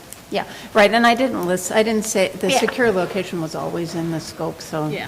I didn't call it out, but yeah, that was a primary. I do have a question if these are the color choices, though. No, that's yeah. Well, these were, This is like the snoozer room. I saw these samples on the wall and got a little concerned. I saw it and went, Oh, you mean these? Yeah. Oh, okay. we were trying to get an idea of what people. I think that one's our house. Okay. I thought you were talking about. Any other questions? Okay, do I have a motion to approve? I'll make a motion to approve, forget what the dollar was. 107 for comprehensive main floor office renovations, up to 107,000 for comprehensive main floor office And- renovations, and up to 48.5 for furniture. Office furniture. So moved. Second. Okay, I'm going to do a voice vote. So Michelle Stambalis, Yes. Karen Nolte, Yes. Laura Sanders. Yes. Gretchen Driscoll. Lonnie Scott. Yes. Myself, Karen Sickinga, yes. And a shout out to everybody who's working in that office suite, and especially Sam, who's our office manager, who's been working very hard, but every single person in that office, including our elected officials and Janice, and has been working very hard to clean out. We found expired tea from 1992. So And can I say, Wow. I really appreciate the locked elections room. It is very important. I can put all of the items that I need, and they're easily accessible, and I will actually be able to have election workers assist me with ballots. When it comes to the furniture, I think this is very high, but especially in my room, in the treasurer's room, where if people need to have handicap accessibility, these desks are so large, you can't get around them safely, and I did have an election worker that was assisting me at the end of the 2022 election general, and he fell in my office. So smaller desks, but this, if we stay under, I'm hoping we'll stay under this. yeah, I mean, I did put in a contingency, and I would say also that Proven, they got 3 quotes on office furniture, and they shared that information with me, so I got to do a detailed review of the office furniture, and it was what it was. That's a lot. So we just approved this, right? So we just did a vote, right? So we're going to move on to, so I'm asking, so one of the things that's become apparent through this move is that the files are not in order. There are a number of file rooms in the basement, and there's kind of a mishmash of different files in different rooms and so on. And so I did a digitization and file management project for the Bentley and the Botanical Gardens, and I used SI, School of Information interns, to do a lot of the work, and I wanted to hire interns to do that work. And I want to say that subsequent to my writing this, Ashley, our zoning administrator, and Megan, our planning director, saw that I was making this request, and they said they want to have a planning intern. I think everybody knows that our level of planning services, we have fewer hours of planning services now than we had under the old configuration. And much of the work, Ashley has been involved at the Michigan Planning Association and has coordinated internship programs there, and she thinks that a planning internship would be a great professional development experience for a planning student, and that much of the work that she's falling behind on is similar stuff. It's filing stuff, it's making sure, it's just organizing, responding to phone calls, things like that, and she would like to have a planning intern. And so I would like to actually amend the request from 4,000 in this fiscal year to 8,000, and then if this works out, we'll be asking for interns in the next fiscal year too. So any questions about that? Or what do you guys think of that? Do you like that idea? I love having interns. I just want to say as an aside, I love working with interns because it's just such a joy to be around young people. And though they don't have work experience, they do come with the most up-to-date academic experience and research. So they bring a lot of information and a lot of ideas in life, and, and they're cheap, and it's fun. What do you think, Michelle? I move to authorize adding an intern to assist with record management. And a budget. A budget of 4K. She wanted Well, I wanted 8K. Oh, sorry. And then I wanted to approve a salary range of $15 to $20 an hour, which is what I understand from the School of I think 15 is low. It says 4K in it. Yeah, she Yes. changed it. So I just said Ashley I'm wants not- Ashley wants to have an intern too. I'm sorry, I missed that. I was So, looking up something else. So are we discussing it now? Or Yeah. are we just- yeah. Okay. Or do we have to have a motion before we discuss it? We can have the motion before or after the discussion. Gretchen just, Because I think Gretchen. Michelle had something. Yeah. Gretchen just proposed a motion. I did, but there's no second, so. I'll second. No, let it lie because it wasn't the right. Yeah, I motion. didn't, I said 4. Yeah. So let's hear Oh. Michelle's question and then we'll do another motion in a minute. I withdraw my motion. Well, I do appreciate having interns as well. I work with them in my own company, but, and for our planner, I think that's fantastic. But I just really feel that we can, I'm going to be the outlier here, but I'm not comfortable with having someone just organize my area in the basement when I'm going to go and do it, if that makes sense. Well, we can leave your area of the basement out, but we would at least put all the election, they would at least help put all the election. I think your files are maybe a little less disorganized, but there are, planning files in 4 different spaces down there. So the first thing they're going to do is just take all the planning files, put them in one room, all next to each other. I think yours are already more gathered together in one space.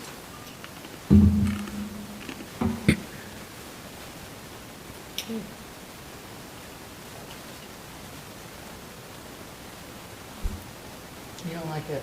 Yeah, we want. It's okay, Yeah. just say. I don't. And I really do value interns. I agree with that. But I value everyone that works for Dexter Township as well. And I just really don't want to bring up a past controversy, but at this present time, I have a deputy that is going to begin assisting me in a presidential primary election as well as a general and primary election coming up for also $15 an hour, doing a very important job. And I don't feel it's right, and I can't vote for this. So perhaps I have a conflict of interest. Does it have, Her husband. You're voting, I have a family member that is my deputy, as well as, and she feels like she wants to there are vote. family members that are in this office, not just mine. And I have a conflict of interest with the pay. Her deputy's pay was reduced to $15 an hour. And I think you're saying that you're not comfortable paying interns $15 to $20 an hour when we have when your deputy is making less than that. Correct. so it's 2 issues. It sounds like it's privacy issues, like you're worried about people messing with your stuff, the records, right? But like I said, And- I very much and then it's- welcome and value interns. Right. Absolutely. I was a medical Right. school student, so I did the same thing when I was shadowing. So, I mean, that is important to me, but it's just, it's the principle of the issue. And I think it's only fair, I've had a deputy that's been here for 2 years, that the job I currently have, which I understand now, but it was very challenging to learn it, and I will say that right up front, but after 2 years, it isn't fair. So I don't want to sit here in the hot seat, but sadly, I will vote no, but not because I don't value interns. Right, so your conflict is not with, I don't think you have a conflict with people organizing your stuff. No. Okay, then it's not that. Your conflict is that the interns would be paid more than you're paying them. Well, I don't necessarily like to call my deputy a family member, but yes, he is my family member, but he is my deputy. Okay. He's the deputy clerk is actually what he is. But this is already awkward to be in the hot seat here having this discussion, so. Well, I would say that, to me, the issue of your deputy's pay is separate from staffing levels and commitment pay, so. It's also how we value, but. And here's the bottom line, if you feel like you have a conflict, you should stay. It's sort of the bottom line. Yes. Voicing that she feels like she has a conflict. Exactly, so I just feel that I do have a conflict on this matter. I apologize, I didn't say so in the beginning. Okay. So what does she do if she has a conflict? Does that mean that she abstains, or does she? She should abstain from the discussion and from the vote. I see. So do you want me just to leave, or? I don't have to leave, I'm just going to abstain.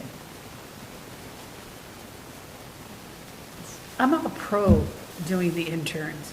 I think it was over 2 years ago, I brought to the table documents on demand to get us, when we were going through all the updates of the computers and everything, inundated with paper, to talk about documents on demand to get digitized and get rid of our files. And it's a mass push. It'll be how long is the projected project for most of the interns? Do they know? Well, I was thinking that the file organization would be about 200 About 200 hours? Okay. I'm very pro it. And We any should other be digitized. Any other questions or comments on the internet? I just also, I think it's a great idea to have folks and a good learning experience, especially a planning internship. I think that sounds like a great opportunity for us and for the student. I just want to, and maybe I shouldn't, but I feel like I feel the need to say it. I believe that myself or the supervisor offered the motion and then seconded to raise the deputy clerk's pay from minimum wage to $15 an hour, and that was based on a core belief that that should be the bare minimum for living wage purposes and just my own values. So I just want to state that here, that consistent with that, I also support that for interns. When I ran the nonprofit that I used to be the executive director of, we never hired interns for under $15 an hour, simply because that's one of the values that we hold. So I just wanted to make sure that I stated that here. I understand the concern that was stated, and this is separate from that, but I think it's a great idea. Okay, me too. I'm a college teaching professor, and I'm in favor of interns. Can I ask one other question? Since we're making so many changes to our planning and zoning group, and now we're potentially, are we going to, like in 6 months, do an evaluation of how these changes have impacted us? Do you know what I mean? Are we going to say we're going down the right road?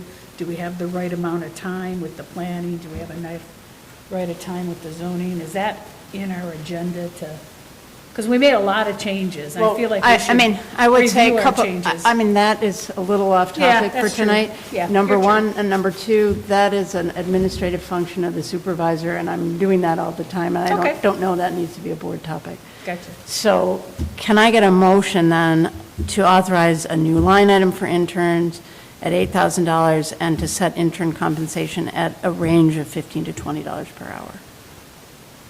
So moved. Second. Okay.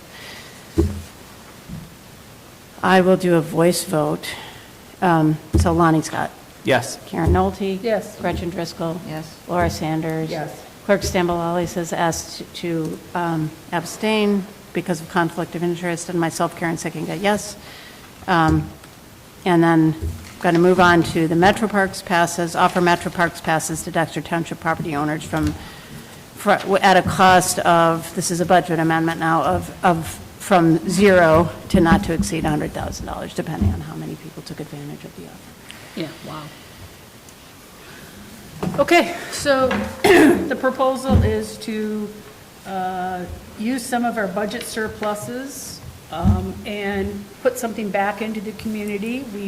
We do not have a parks department in our township.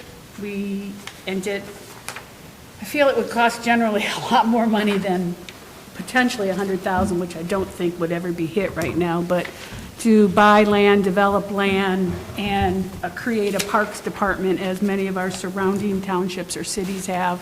We have 1,500 acres right here in our community, and to get our residents into the park is, I think it goes to our strategic plan, it goes to how we feel about our environment.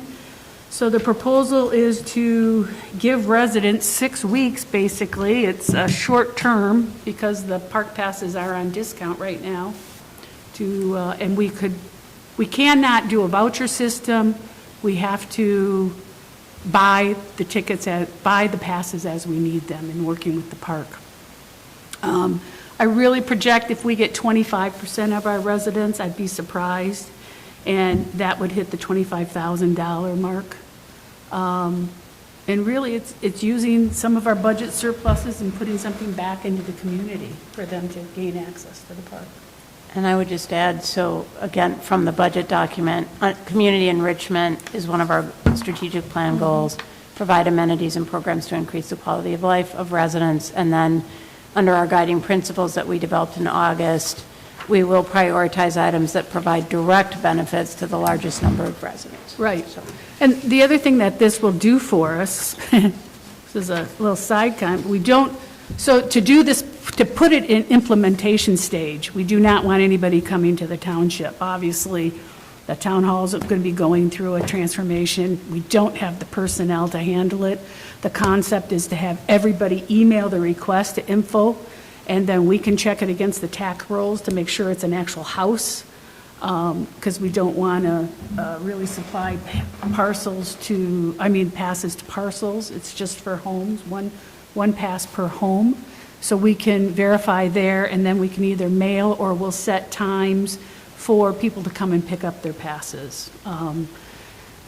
The other thing is to keep it at the 6 weeks, because we might not get all the passes handed out until mid-January, but I don't want to create the burden on the town hall employees. It's too much.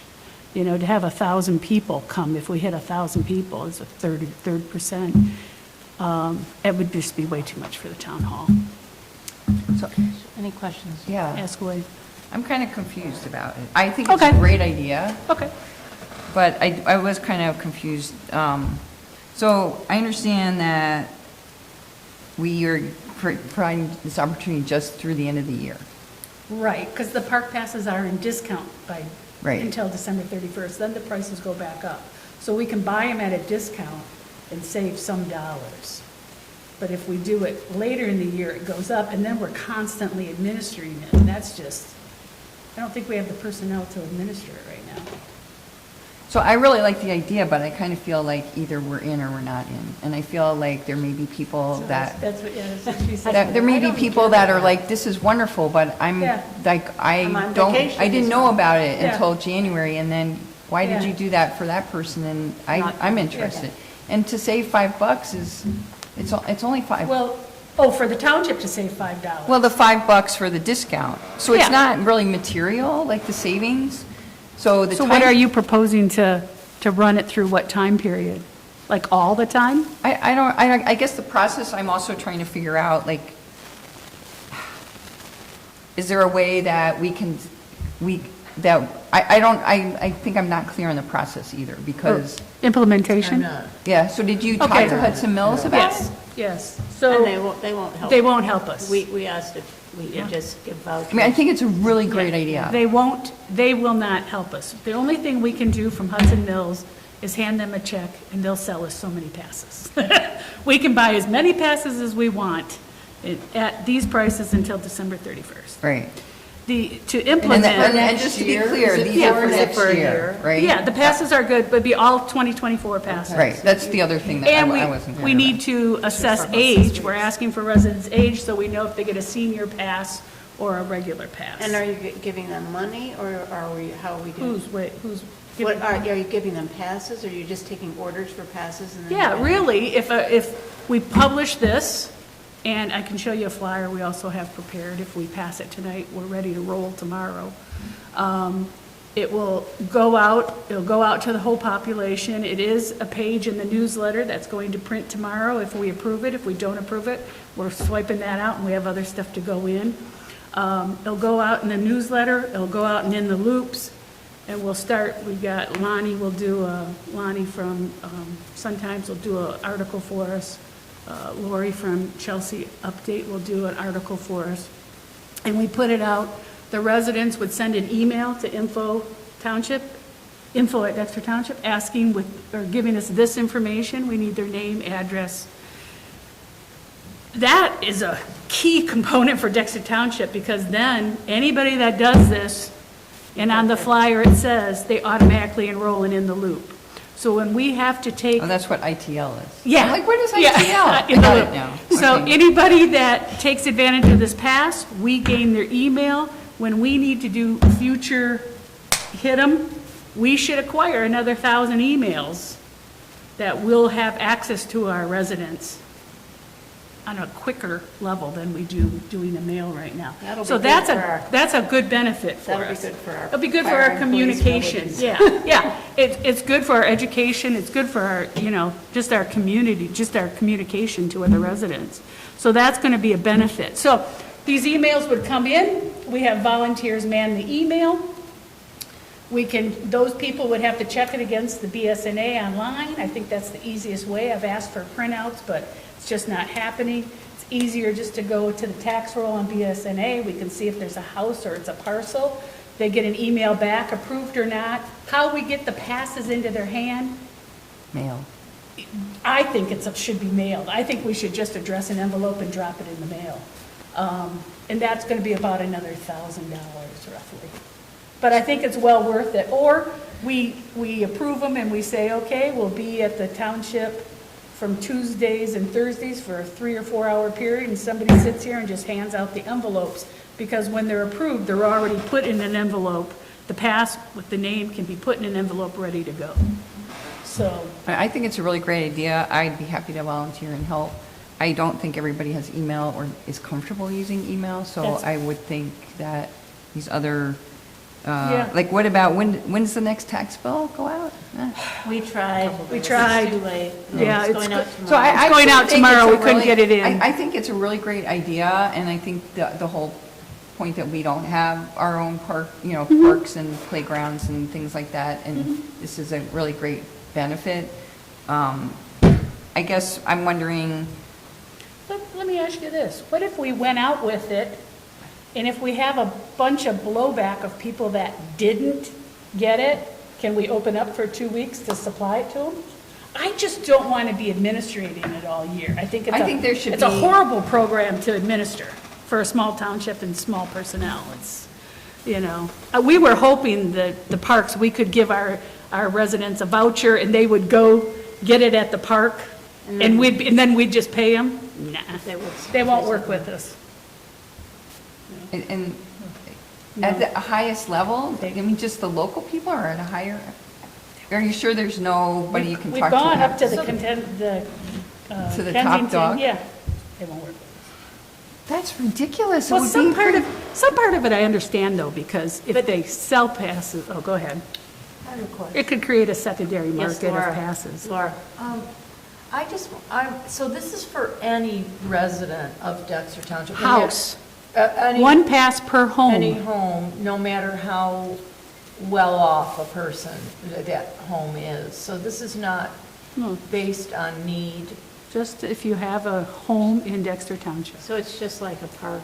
You know, just Yeah. like parks are not based on need. Yeah. Parks are free to everyone, regardless. But it's not for parcels of land. If you own a parcel of land, that doesn't necessarily open up. It's for homes. Because that's where we projected our numbers at 3,100 for the home count. And they're the tags that you put on your car? Yeah.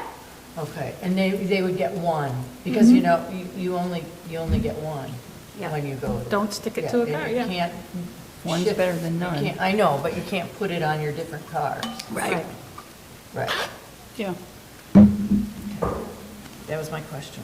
One passport. And I think we could hit 25%. Well, we could This year. approve it Then we for- could through the improve end of it, yeah. December now, and then we could revisit it.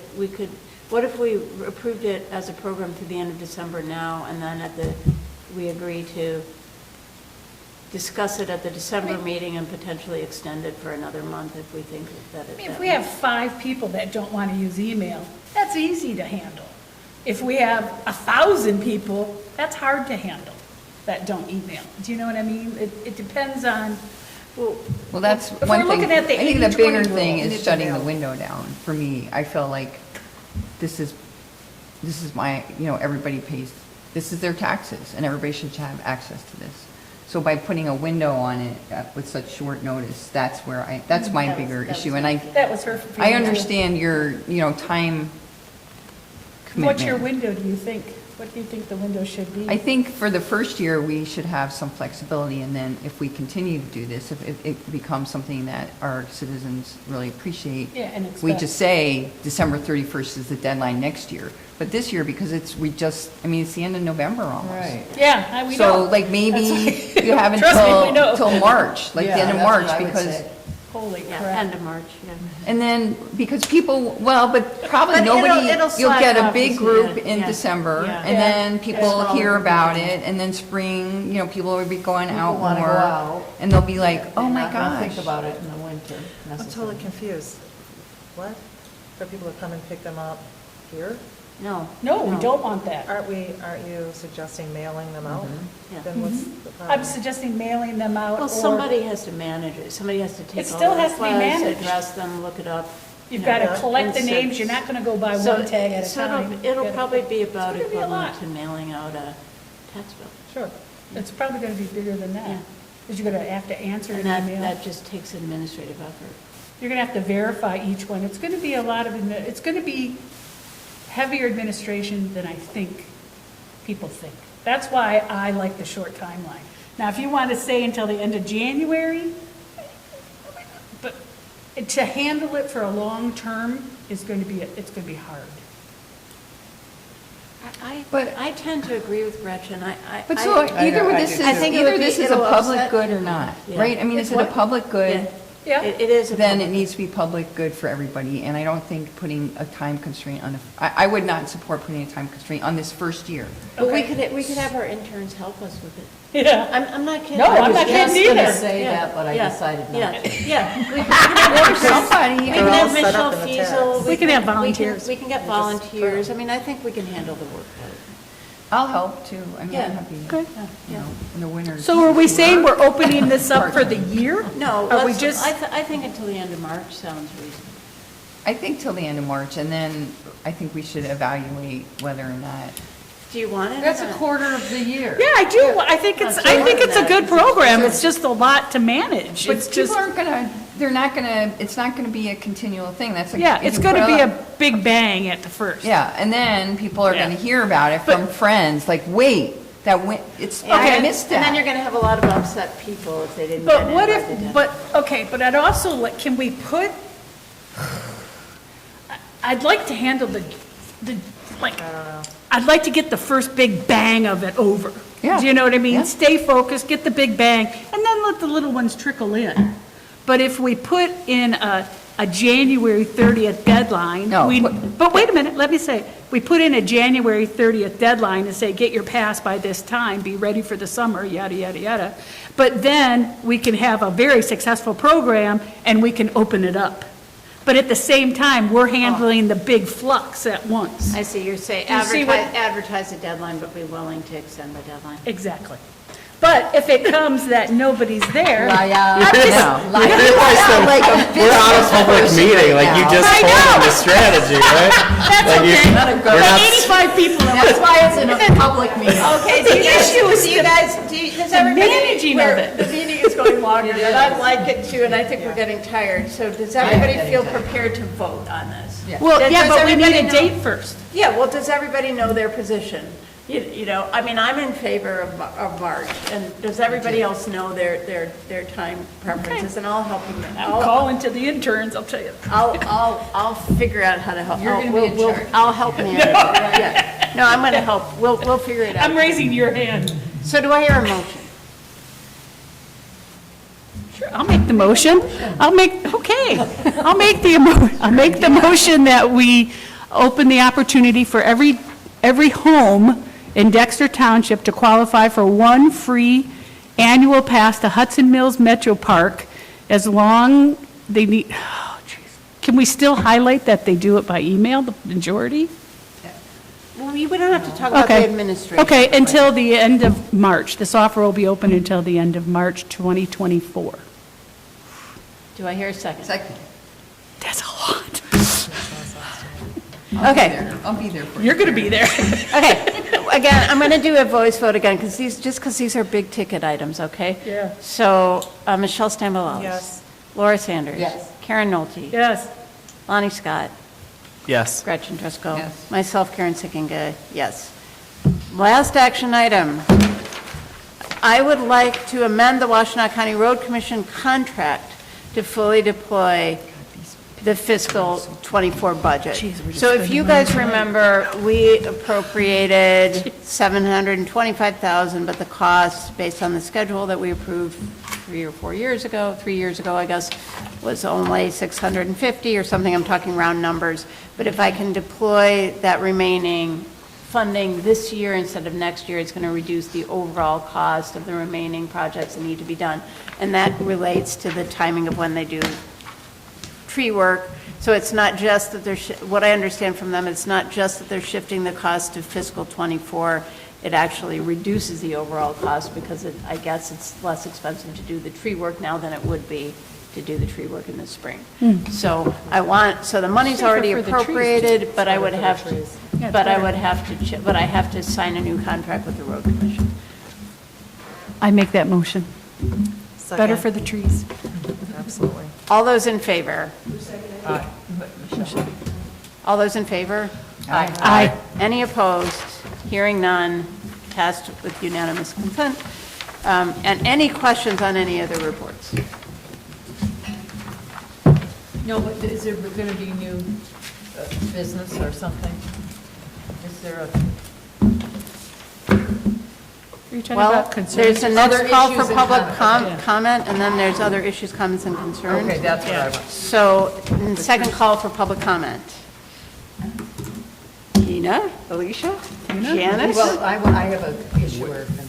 Well, that's after. Oh, okay. So we just give all the reports. You just look like you're closing. Oh, yeah, because I don't need to. They're not. They're just there for you. They don't. All right. Is there on the agenda? No? You guys, I know the meeting's gone long. Sorry. But as my dad would say, Sorry. pipe down. Okay.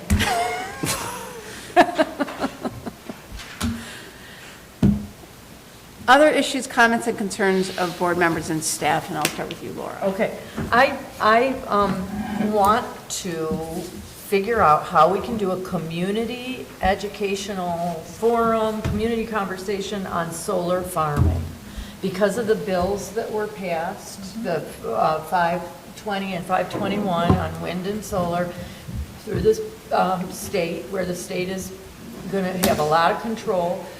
I don't know enough about it to know, like, how do we